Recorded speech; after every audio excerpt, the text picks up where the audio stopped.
patrz.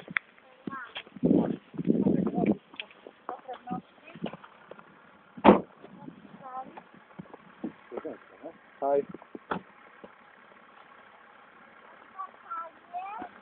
Papanie, czy mam zabrać? No. Przeciągnij tej mała please.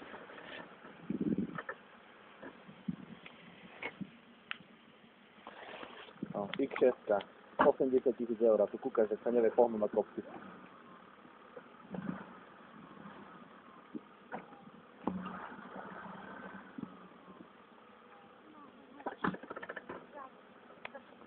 Víš? Martin, spróbuj już.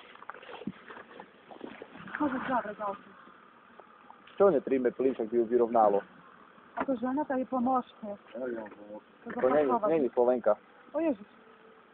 Ona nechce zaparkovať, ona chce stať výjsť. Aha. To je Bratislava, ne? Nie.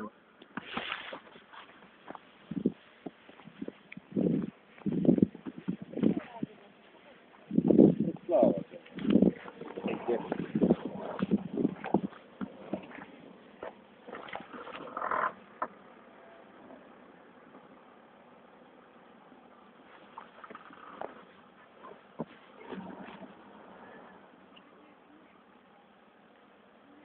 Bum.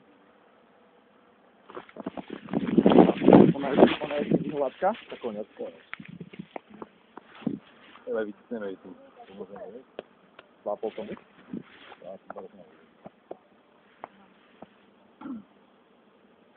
To je polka osy. Ona je vyhľadka, ona skončila.